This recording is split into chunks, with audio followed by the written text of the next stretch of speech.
ia tu sunga le o ia panapa o le ana mo tala o ia le sa ta pena mo le sona tu fatasi ta o nei ia le watu mai le lo o te ina il tatu le sona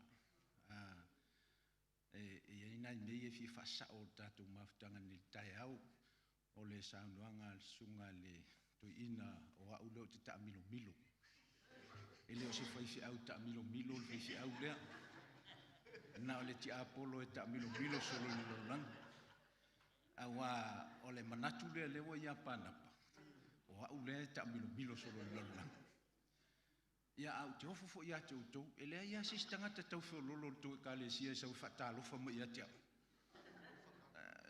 o le nei tanga te sia sa o ele lotu au sa o to fa mo ia fa ta lo fa mo ia te ya ai tatu fa te ia le tu no nanga le o le siwa inga le o sui la o fali mai no fo le pito i luma sa tu mo ai nai le o matutua ya misia nai tina matutua sa yai alo vai atu le o mata o na yele swinga le o tu mo mo tanga matutua te le mo tino na po wa mata on fa sol fo ila tu le na le se vane ya ai ol mena lo va vai mai luma to ina ai fa malo mo le tatu maftanga ni tai au ma nei ala foi pesele sa ta wa o tu nei tai au ma nei ol na tu pese wa ta wa na mai luma tangata e no mo fiala foi pesele fei lo ai mo vai aso e ta wa na tangata e o mai ya yesu ya le sa ma nei ya tonu e fai ale le metala fa fini la matata tu le sona le ni tai au la tu talo tai le tua i lo wang le lei au te inga mau fa manuianga ua mātou mafuta i o luma le nei tai au. Le li e tala nātou mātou loto i fa manuianga o lo i o au. Ie te tai mai mai fa manuia mai ma ia tō sina atu i mātou i lau fiu. Ia veseina la mātou wa aimo mātou langona mo mātou loto mai mea o le o langa. Mai o mātou lava manatu. Ai ia te ina i mātou le whaia o ngasili a nganga pa ia. Ina i o mātou maua manuia wa e tā pena ina mo i mātou le nesu enga o lau fionga. Whātai tele le tua i lau whantasi mai whaafitai mo lau fionga tu sipa ia whaafitai Jesu. Amen. Ua o tātou la sia ia le sona mua o le kuatalona lua le neitau sanga. O walo te asi au lotu o te alu iai, o te le whaia se le sona. Awai taluai ona o au le whatonu o wao whasapati. O torula mea o talo e whaipea walu le kalesia, me mua o talo e observe le nato Sabbath school. Le whapea whanga yo inga o tulanga o le whamoe. Ia mo observe le whainga o le nato le sona. Au saula ina ia tātou. Ai tu mai le sona ia tia. Leo te fia vai pe whawhian whaitou le sona. Whawhian ana uloa pe whawhian whaitou le sona pe awhai e tau te le whaian le sona. Ia, o mai lola i nei wata tala lola utu la fono lea. La utu la fono le whai ka le sia uma o te alu ia. Ilanga e tolu mea e o te mnau mea te whai observe Sabbath school. O te alu te la unga. O te whai whiwhi au le la unga o te le aluatu. Ia malon tolu wale am luana e whaamruia i le kansia ma o foi nāt foi a lo whaanga ma le tātou konfindisi. Ia mal melon tolu, te fia taltanoi o lātou te itai, ia misana te itai o le Sabbath school, stewardship ma le personal ministries. Fia maua ia ni whiloa inga mana i itai na. Ia ina ia whasoa ma i tūlanga o le ngā luenga. Ia o ina ilai mauntui.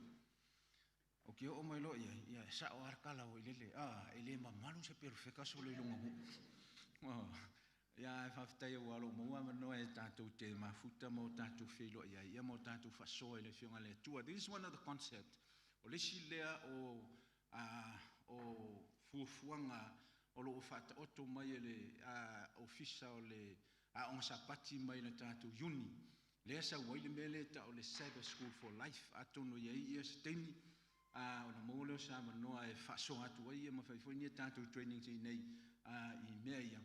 But o leisi lea ainga e mawhai ai o na tau fo ia le tūlanga lea ma le tangi lea o lo langona ina i so se vaenga o le tātou o le tātou uni vai mai ua leo mai tangata la o sa pati. o lea lai tong whae whatulanga ma whata oto ia se awala. Ia mani nai metotia fo.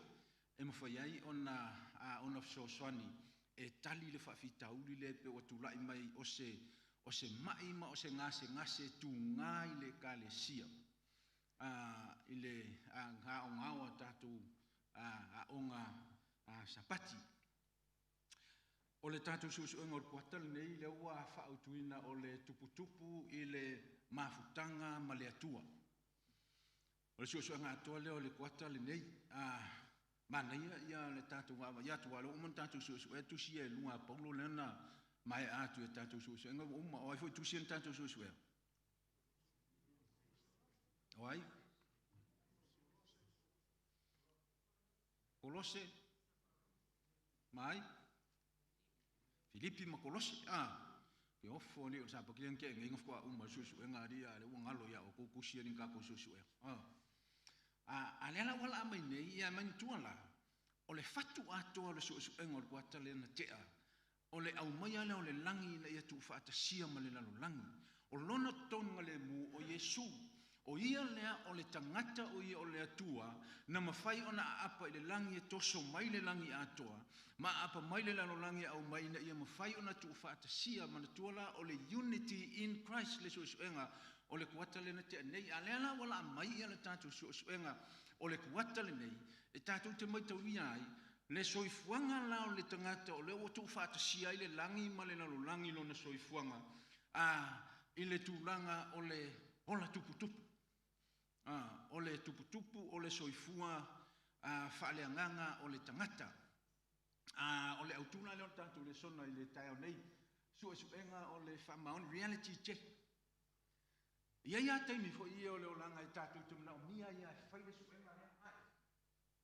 Wa le tele o taini e tātou whase ta ia i le tātou somadinga. Ma o tātou le ino ai ko whea tonu le tātou tia ngā i ai. Ai mana o mia i taino lo to soifuanga mo tātou mafu anga le ai mafu ai. Ona whai mea i e tau o review i tono big organizations ma tono o whalako tono company ma le lotu. Mafu anga nai rei ona whai le review ina i whai ona toi tilo ai. O whia tono le mea le ai mai ai o le mea le nai tau le reality check. Se toi tuku ale lima i le woga maros. O le ale tatare ai tatare. Se toi sa ini ma toi ba mai, se toi no fotasi ma toi tu. Ma toi tilo i le tūlanga le oia, o le tūlanga le sai, ma le tūlanga le ai mai. Wa ngata la tātou suesuenga le tai au le nei, ma le kuata le nei. I le suesueina o le tūlanga, o le soifuanga whamaoni. I le suesueina whamaoni o long lava soifuanga. I le suesueina whamaoni o le tūlanga o lo iai, ia le kalesia. O le utu o le tātou mau utule o lunga le tātou ia whai tau mai, pa mole mole.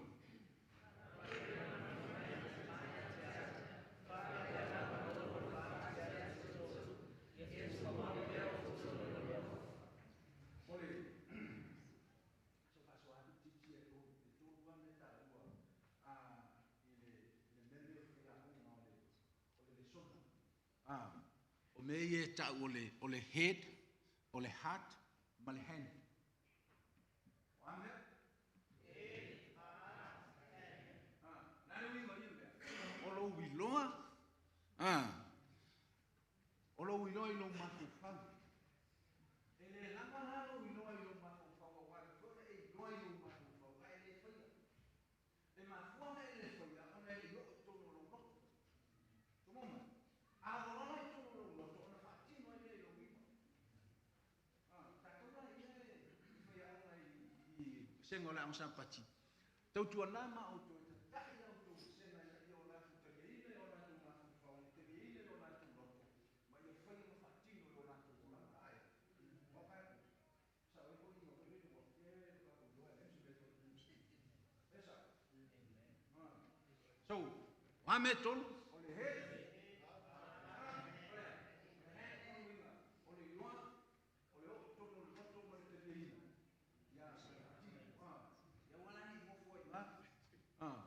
Fakingo. Okay, fa mai lan fam talanga a Yesu. whapei o nā lofa mai o le tama i a te au. E whapea lama ona ua lofa atu i a te outou. Ia? Ia?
ia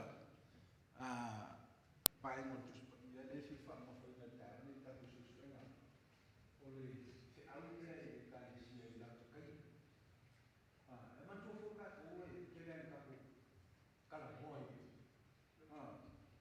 ka ko ke kala mo no ka ko fi fi no pero se au ia ka ni si ku buli ka ka ni si ku buli ole son ka ko le fi au ya na ka tu fi ka ma se fe ta wa ta se me le no ta tu e fe ta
ole whaingon tau koe lua man whaingon tau koe tonu. Ole o iei tusi na tusi e kālesia e whitu. O e kālesia i e whitu. O e kālesia there were little churches. O e kālesia whamaonia sa e. E leo tātou la o na tukai. Awa e ese foi whakitau ni sa ina o tukai e iatenu. Whakitau no tātou whawhengai. E ese foi o na tu siusio manga ma na tu context. E ese foi o tātou petai. O le tūlanga ma le confession o le kālesia. O fōringa na o le kālesia i tue tengi o le lalani a rata rata atu le toi whiu mai. E sa. Mai tau ia la. O e kālesia i e whitu matusi e whitu. O e kālesia ia. O le tala whaso pito roi nea. O le whatusa le. There were little churches. But they were symbolic of the history of the Christian church. Amata mai le kālesia i e wheso se o mai le kālesia i Laodikeia. O le ata le nana tusia ma o le whatusa le nana. O le whainga malanga a le kālesia ki Ausiano i le temi na whapaia i Yesu. E o mai le temi muli. O le kālesia muli e le tua. Lea e whatusaina i le kālesia i Laodikeia. Se tātou mai no ina la i e kālesia i e fitu. Le kālesia mo mua e wheso. Mana tua la ka whai tātou te mai mo ina foi. I e sofa mua foi i e whale e tolo tuspa ia. O le tala whaso fitu a le na kasi. O le kālesia i e wheso na whatusaina i le kālesia mo maa, o le kālesia mata mo fie. O le kālesia na whapai ina Yesu. O le kālesia na fio Yesu le lani a e tupu i lana. I lona au soko mata e ka le lotu e nātou te whai malana. Mo nātou teita ia le lotu. O le mafu angana lai ona iei le ato Yesu tu tonu tusi le o wharinga. O lo whea i Yesu tu tonu o le kālesia. Pa mai whakarana tuspa ia e tilo tilo atu i oani. O lai whea i mai Yesu tu tonu o le kālesia. O le kālesia na whapai Yesu. Sa mata mo fie malelei. O na uma lea o le kālesia lea i wheso mata o le mai la ane tusi. Na ate i o location so a kālesia i. E whatanino whapea. E matala i e wheso whasosolo i a o no o ina le i nau te keia. O le nuhu leo, e se o toi fōki mai. Ina o uma la le taimi lea ma le piliota lea o le kālesia malanga e wheso. Tulai melo le kālesia lea i Semurana. O le alina ma liu ma toi tu. O le taimi leo Saruanga na Saruai na ile kālesia. Mai ia le whakataranga e leisi taimi na sili o na tele tātou o e na Sawaina. Sawaina e le ngata o Malo Roma e Sawaina isi na fōi keo siano le kālesia. Lea na waaia i Ioane e le whakataranga le tuspia mai o au o le tore tū ma le ora. Au ato te pole. O lea o lo soifua le atua o ia o le tore tū ma le ora. Ano mai le kālesia le tue kama. O Yesu le atua na whautua ina o na tangata ni Samo. Mai au tau le Samo o te wale watu i atu tau. O mai le kālesia le tuatira. O le olenga ina ia tu mau. Ia tu mau ne ame ses kasi lo wali. O mai le kālesia le Sarotaisa. O le lamta inga ina ia tu mau wa le tu mau. E a fio mai Yesu ko peo na hoi. Ke ia o ku mai. Ahene sa. Ma fongana o le wala o dia ina ia tu mau. Fina te le whaia o le kālesia le na fola e fio bane mai Yesu. Whauta o te bane watu. Mo ia tau fo le tau ia ia tau. Ia tau umai mea na o la tau whaia. O mai no le kālesia munmula le kālesia la le i Laodikeia. Whauta o te tū i le whaeto. I mea uma i ana whina malanga le kālesia mai te o e wheso se o mai aso le uma. Mai ia whakataranga le tuspa ia. O lo tū Yesu matutu. O ise te tarama. Aisa, lea no le ai ia whakita rungi e sa ia. O lea fo i ei manuia i o ofu mai. O le tangata i la te talaina. O na whaidea no whan mai. E la te tarisua mai ia. O le kālesia le la te kaia. O le no whanga leo na te kaia. O na whanga e taku mai le vai mai uma le pito i uma.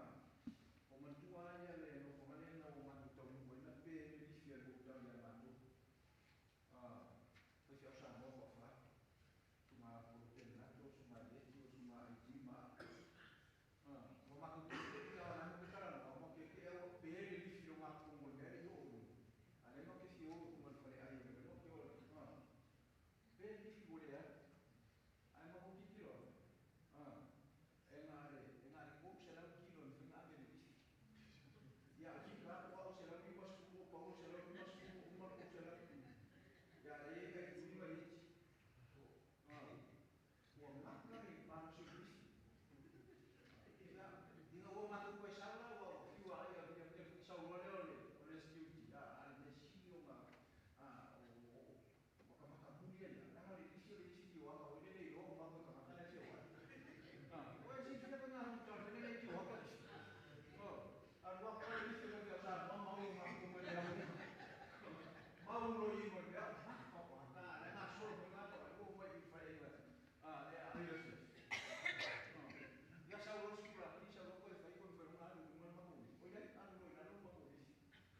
tu spera tatu ilo ina ia le mau ia le mau atoa a mata iswafo Yesu o le swafo mo Yesu le lo ia o le amene o le amene o ia o le a fa mauti no anga fa maoni o le okuponi ma le fulfulanga le tua o foi a fa i tatu ta le fa i vai i se va na va e veri kuma na kalo ia le lo so amene vai ala mo ka so e fa fela wa ne ma i se ni na e ko o le ko ku i va fe ka ka o le lo ku lo fa ko le ke lo te ni a ni ai vai a ni a vai o fa fe la me ni sa so wa pa o le amene le ata ko te fa la i le fa i ku mo ka tu ta ma to vai ka Yesu yo to o le a ni le uma na vai lo i mo ona fa ia le ko to o le amene le o le si le swafo Yesu fa amene fa i ko ia o ta tu na ona mo ta tu ma ta tu ta roma e mo ti noa o ia le ana te fa mo ti noa po to na uma le tu mo ta tu o le si swafo Yesu la no ta uena o le fa maoni ma le moli maumoni o ia o le ato atoa o le fa maoni le pelo na mo to no la tu ka ia o ma fu ana le la i ona ma fa fana e vela e mali ai fa lo mo asa ye lo no pelo ai o ko era mo te le yo ale ha fa mai fa talanga ai ona i tu so fa di fa mai e tua o aure o po te au na tu o le moli ma o fa maoni o le atua e anu tonu o le atua e moni e le aisi te le spa ole swafa lo na tonu o le atua o lo fa mai le fe au na me te mai o se au le ale ka le sire na te kai ona ma di ma le ona fa le mo le ale mai ya ole amene tu te na uni le ngate le na na uni fa maoni le tua le mi tonu o le amatanga o mea uma na faia e le atua o ia o le pule au au i mea uma he's the creator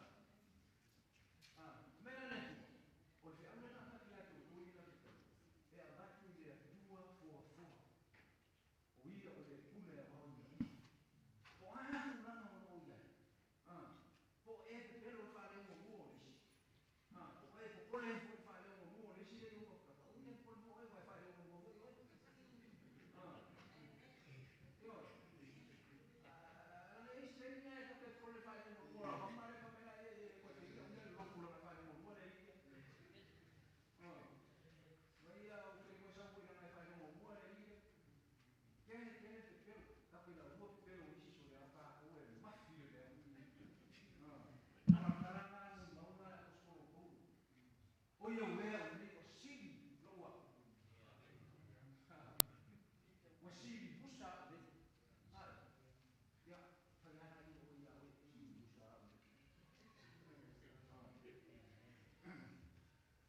Ya, ole kale sia la le la te kai o ila to o lo au fia i le tusi. Me to mai na. O tangata la le lo au fia i tusi le ka se la te kai. Ole tangata mo bua ole a fia ole a me mo le kale sia la te kai. Me mo saula nge mo fia. Ole fia le. Ele pa mo ia sa fa po pa si. O uma ka ko bera usia si kula pasia la de farla. Ana ko te ia la si farla. Esa. No, uma si ku supaya le ferali. Ini fa pena tu si da. Ole tu si da mai ta tu supaya. Ua mo moli mai angel. Lua me ta lua. Ole me mua, ole fe au ta ua i le atua. Ole fe au le suto, le so na tu so o le ta na fata le se si. A como? A fa fe au le mo le ka se mu. Ole fe au le te ta no ta no fata le ya. Sa lo le angelo moli mai. Ka mo mo le ka mo i fe au. Oi le si le o ye. Ole ana fe au. The author of a message. Ese lo que fia aí. Que foi tão inga ia coxia lá o perfecai. Foi tão inga que vai. O mai la fiona a Yova ya sakavia. O mai la fiona a Yova ya Yerubima. O mai la fiona a Yova. O mai la fiona a Yova. O tu na o fa pe atu le kalesia ya tu le kai ore nei. O mai la fiona a Yova ke kalesia nei. E mai le tua. Ole fe auto sao mai le tua. Ole fe au mai mo moli mai le angelo. La na fa pe pele ye le tua. Ole fe au le tau na fatara le kalesia. Aisha, la na fe au a fila i lo te mata to tasi. E a fila i lo te mani dana a fale nana a masoso mea. Oi si o a fia i fe au le tusi le. Oi la tau e o lo ave il tusi. The recipients. So first, ole tangata la ang moia ia le fiau, lona lua, ole ona le fiau, lona to. O nga tu ia na to te lina ma ang moia le fiau.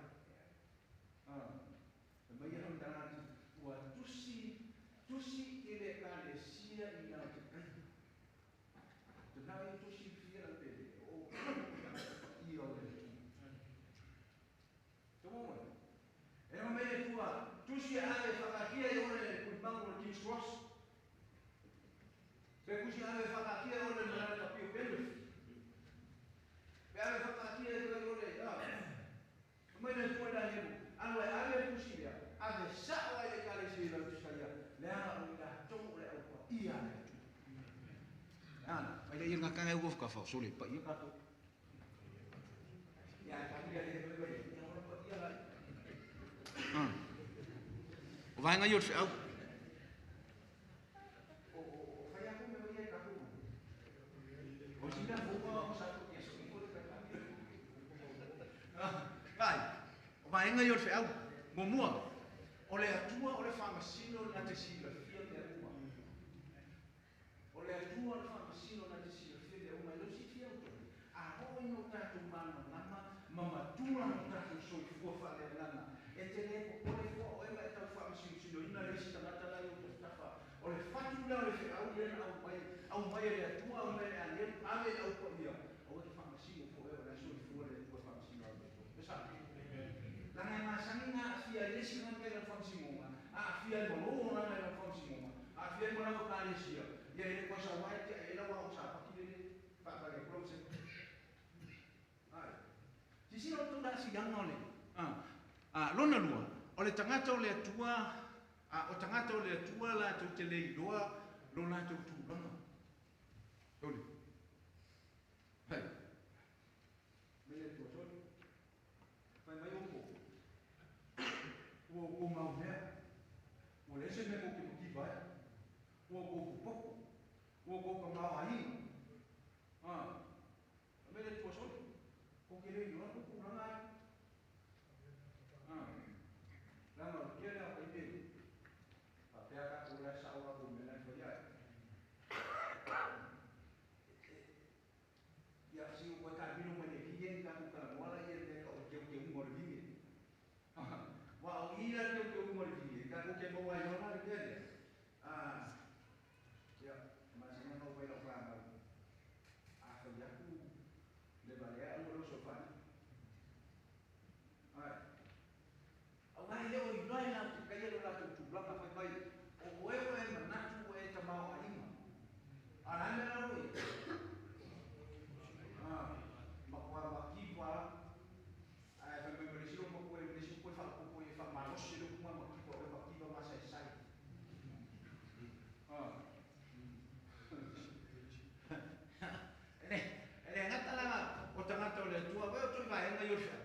tali le tua le pangatia ma fa tuanga mo se tali fa fitau e malo na fa o le ola fa o le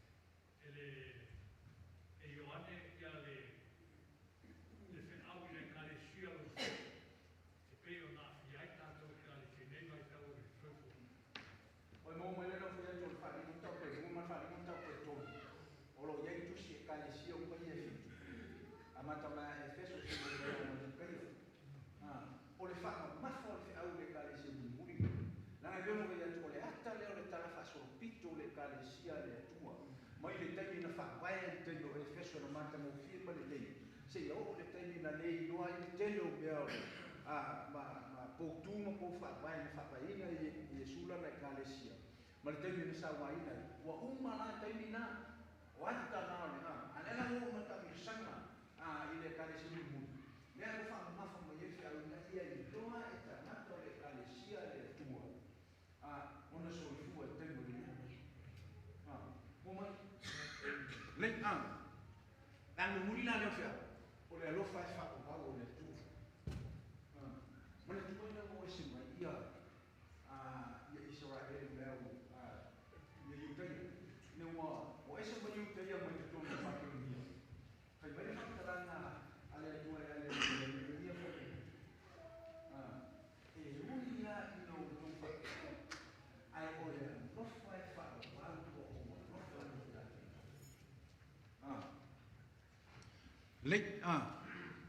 o le ole famasino le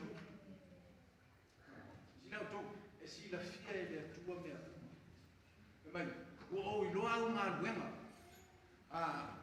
o eso o si fio o le sila fama le tua le ela sina ia ese le na tele na na ki foi ai e ia tele o me na ki foi le lei mo le longo le lei mo ka o le lei mo ka ko ainga e lei longo naka ai ese le ela si fama o le winga mo le ta o fo ka na le tu spo ia foi bem le tua ia na tikaia o no ama o te loa ma vena ia fa tino au te loa ia ma vena ia tono o roto o te loa au te mea ia fai au te loa le mafu ana e fai ai o le ana afa kalata le tua o i loa ma vena o e le mariri o e le vela ai wa o fa le mo ai o mea le vela le na fa kalata na le nucleo o la tikaia uruma ia puna bedela puna mai ia tafe mai mai te ai mix la ma la loifo lu ia la loifo ia puna manu mix rona ia te mile tafe mai ia o mai lo iwa o ma fan o le bedela e o ma it's good for healing esa ya ele mga para lo ka fu mai la mai ele nei meno le vela mole it's good for healing kou o le mali ia o ka mo ia e ko mai i kwa ko linga o ka mana na fai ona e ma fai ona fai na le esa ka male o ma kwa ma fanga le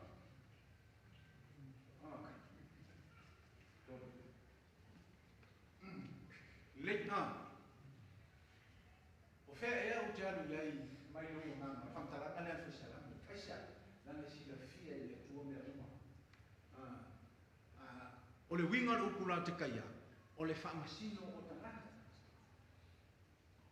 o me na tala tu spoia e na le tua famasino no to o me tala na le tua ya yo ane tu silalo o alo te famasino o no auto man na o ia le uma le lei mo le tangata na te tau i ona fili a fili ona tangata na te tuina o ia e fai matongi ona mo ona tangata o le vinga e ona o le whamasino anu to ai o whamasino anu to na te au maia e uma ni ai o le besi na o le besi o kaku whamasino ngala ni sa so ia kaku mara a o mo mai sa i la ni o mo e mo a la ni o mo e ko sa i la ni o mo e mo a la ko sa i la ni o mo Mare na rangi ka sosari era ni ko era ni ni ke foi ai na foi ele ai se a de todo na letra ne mo bona e fai ele faxino a meu todo e na de algoia se uma ele dei batom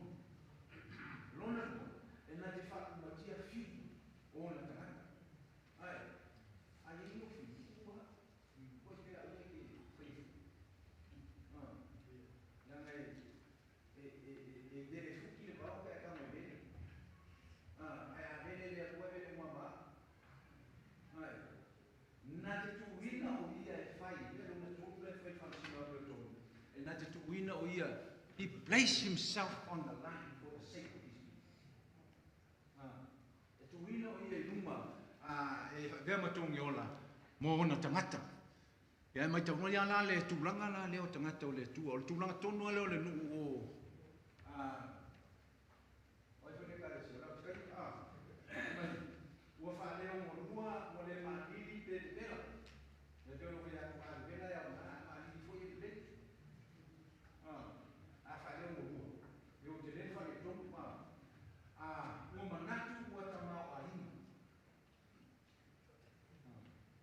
o ka ku mai le la pa si sa ka ku ma la na tu ma fa tanata ka ku ki vai ana ku it's a good thing it's a good thing ka ku ki vai ka ku e le ka ku yang ma ka ku interpret you never get one but a filomia ma le ka o le pride le nga nga no fa no lua le e na tu ma tanata o le sina fanga le ko e ka ku le uma e fa mai vai fa pe a o te mo wa e te tipo ele na te tipo ai o siri maria ele na te maria o siri pangatia ele na te pangatia ta wasu na te ta wasu ele na te ale e fia ba fa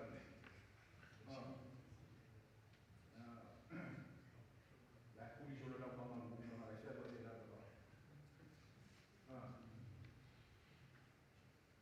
e matautia ia tulanga ma le whamtaranga ale tuspa ia whafunga na o i le kofa leo le tua mana whatua me le kare si la tukai mua whatau mai le auro moni whatau mai le auro moni o kusi le sila le neka o le auro moni le auro moni e whampai ua uma una whanga maia ia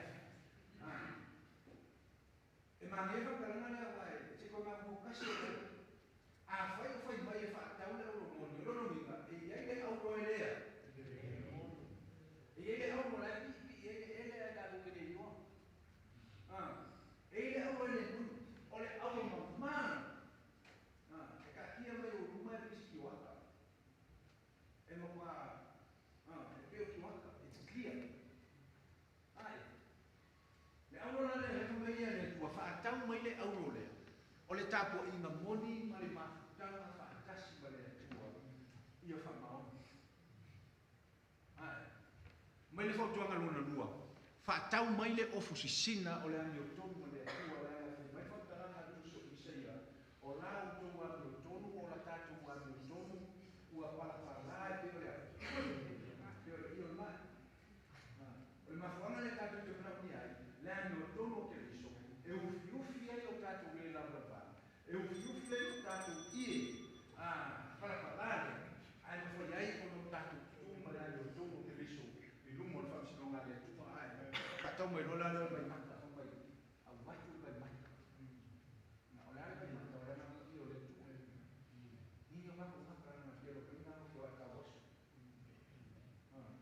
ka wasu ma ni mata fa na ni ma fona na ka ki vai ko isi na ka ni basho de esa ni ola no la na ta ni pe fa fe na me fa pe na ho ka ku ola mai fa fe ho ka ku ola ai si na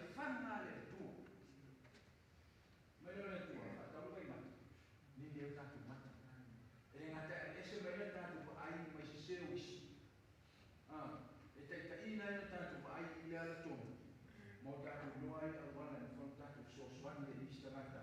E rā mea ina mo le mālo le. Tua e la hau whanatatu. Tatu le sona voko sumareiwa.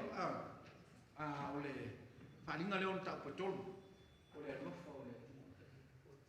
Ana alofa o le tua. O le alofa e le mafuatia. O me le mai a tosu mato le mia tosu matase o patolu. Le alofa e whaabubalo. Ua o alofa tua le patolu. Ua o tosu e whakula naso atu e mai. Ua o tosu sina mai fulu o tosu. I loko alofa. E lea mo. Foi o Lucifu. O le vala au mo tangata te whakasi. Mai tau mai ana. O le ana se e mai le au mai le kalesia. Lo se e mai le au mai le kalesia ato. O le lifa me tangata te whakasi. Tangata te whakasi mo le kalesia. O le ana se au mo tangata te whakasi mo le kalesia. Vai. O me ape e fitu e whamatala i le rofa o le tua le atako uma. Mo mua o te sasa o a oai i le o te arofa i ai. O te ai. 7 birds that begins with the I. O mele tua o te sasa. Ia ina tua e o te arofa. E no whare tua e tako. E si te ina ko ngai te no whaiake tako te ui e tua. O le arofa nā le tua. Whafusia i o tako roto. Ma whafusia i o tako hana. Mai, o te awai. O te tū le whaitutoa. O te tūtū. O te urufale. O te tārisua. O te whanofo i te fōi whakasi māo. I loko nofo ai. O mea i e whai e le tua i o nā nofa. I le tamata e la ki te tapia i la. Mare kare se mui. Ma tō kia la, a whai e le tua i tamata uma le kare se. Imagine a church. Imagine a church that is full of people with that.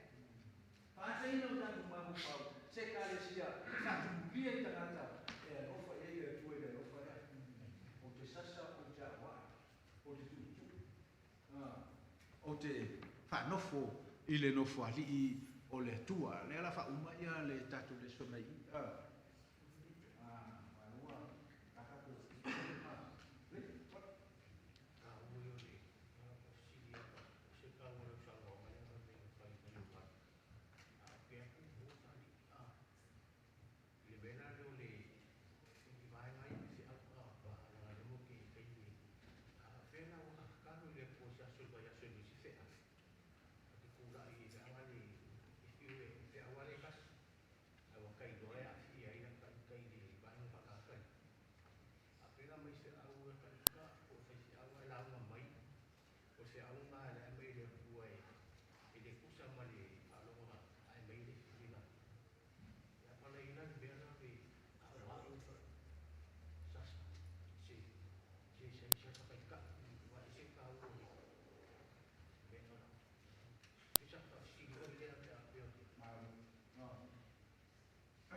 Fine.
kilo ko le ngai ko mai si e dua ki po ro ai ko ma ko a fu ma ki po ro ai ya fa mai rai no me ai ko ki po o fa ko ma ko ai o ke le ka ko mo a ke si me ko ka ko mo fo fo nga le ni no mo fe ta ai le tu ya tu ko ai a u ma ya na ko ko nga ki po ro ko ka si fu a o sa mo ko yo na ki po ro ko ki le fu ai le ko ko si po ro ko ka a fa ko i mai a me lo ri e fa sa ko ai e ka ko ai lo si si po ro ko bueno ko ki te fu nga le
ia tu mama ia pipi ole pipi na ia tua ole pipi ole na na ia gini o ma tua lo rai agora ko ki por ko ko to bara ki por ma ko ko la ko ma ko to ki por na lo ko fu ma ya la va de to ma ta la tu pa ta se a ti por tua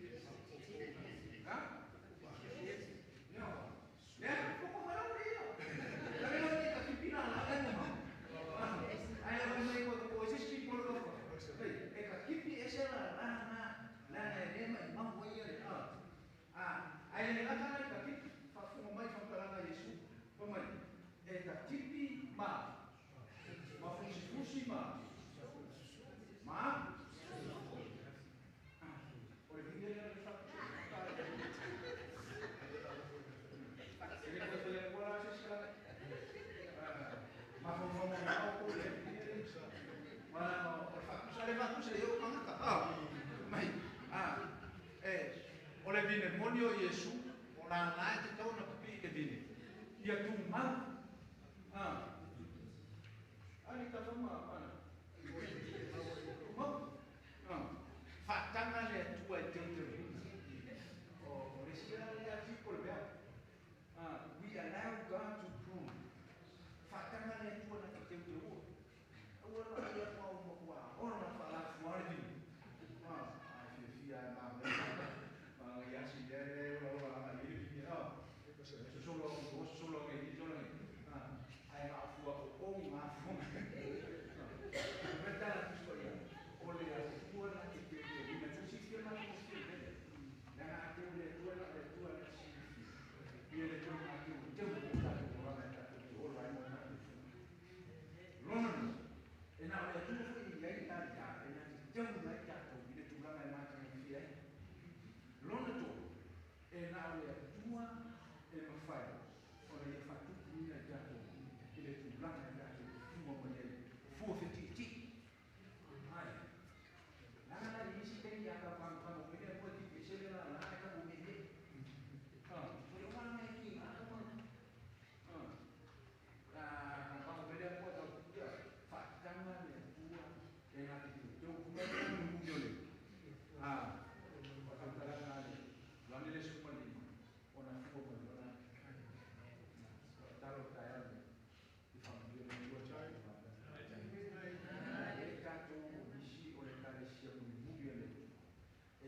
te takeina le whanau mo le